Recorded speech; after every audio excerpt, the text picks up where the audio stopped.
Hey everyone, and welcome. So, today we're going to dive deep into a topic that, let's be honest, touches almost all of us at some point: being alone. But we're not just talking about how to get through it. We're going to explore how you can actually transform that time into something truly fulfilling and, peaceful. Okay, let's kick things off with a number that might actually surprise you. According to a big study by the BBC, a full 40% of people between 16 and 24 say they feel lonely. So this isn't just a small thing for a few people, it's a major challenge, especially for younger generations. And this feeling, it is definitely not just in your head. Loneliness is often described as a kind of social pain. It's basically a psychological alarm system that's supposed to push us to connect. But when it becomes chronic, well, that's when it gets linked to some serious health risks, like depression, anxiety, and even heart disease. Which brings us to this, the really crucial question. Is being alone the exact same thing as being lonely? Because the difference between these two ideas is everything. And I mean, understanding it can fundamentally change your relationship with your own company for the better. So, let's get right into the heart of it. We're going to explore what researchers call the paradox of solitude. It's this idea that seems like a total contradiction, that being alone can have both these incredible benefits and some pretty significant costs. And really, it all comes down to how you frame it. See, loneliness is all about the feeling of lack. It's that painful gap between the connection you want and the connection you have. Solitude, on the other hand, well, it's just a neutral state. It's simply the physical reality of being by yourself. And that brings us right back to this term. This paradox of solitude describes how that exact same state, being alone, can either lead to feeling isolated and stressed, or it can lead to relaxation, creativity, and a deeper connection with yourself. So, what makes the difference? What decides which path you go down? Well, the answer is pretty simple. It's choice. The research is crystal clear on this. When your time alone is autonomous, when you choose it for yourself, those negative effects like loneliness start to shrink. And at the same time, you start unlocking benefits like feeling way less stressed and more in control. It really all comes down to your motivation. So, how do we actually make that shift?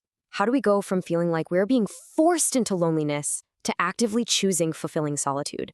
Well, it's not about changing your entire life overnight. It's about changing your thoughts. It all starts with the inner work.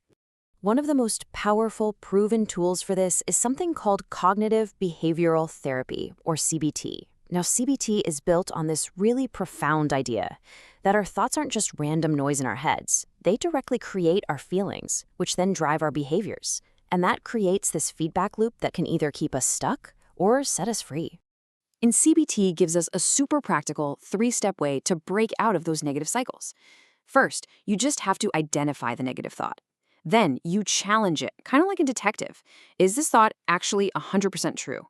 And finally, you replace it with a more balanced, realistic point of view. Okay, here's a perfect example. That thought, no one wants to be around me, just feels awful, right? But you can challenge it with cold, hard evidence. Wait a second. I do have friends who enjoy my company. And from there, you can replace that all or nothing thought with something that's both true and way more empowering, like, I'm capable of building new connections. All right, so once you start doing that inner work and reframing your thoughts, you can start on the outer work. This is all about building the habits and practices that make your time alone not just something you put up with, but something you genuinely enjoy, something that restores you. I love this quote because it just absolutely nails the mindset shift we're talking about. It's about moving from this passive state of waiting for someone else to entertain you to an active state of creating your own joy and meaning. That, right there, is the freedom of solitude. The crucial thing here is to be intentional. So instead of just scrolling on your phone to kind of numb the silence, you choose to fill your time with things that make you feel present and alive.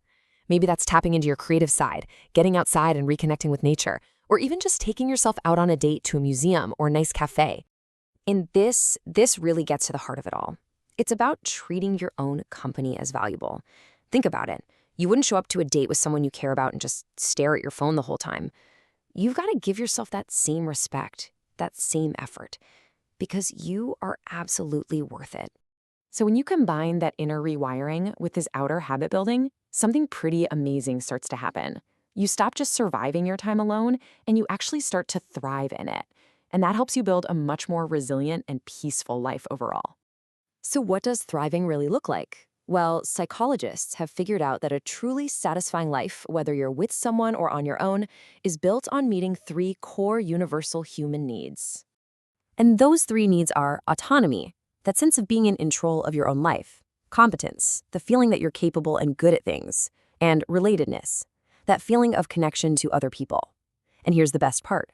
Solitude is an incredible place to work on all three. Just think about it for a second. When you decide you're finally going to learn that new recipe, that's autonomy. As you practice and get it just right, that's you building competence. And then, when you share a picture of what you made with your friends or family, boom, that's relatedness. Solitude becomes the workshop where you build a more fulfilling you. And that really is the ultimate takeaway here. Mastering the art of being alone isn't about building walls to push the world away. It's actually about tearing down the internal walls that keep you from enjoying your own company. It's about building a deep, lasting connection with the one person you will be with for your entire life, yourself. So I'm going to leave you with this final thought to carry with you.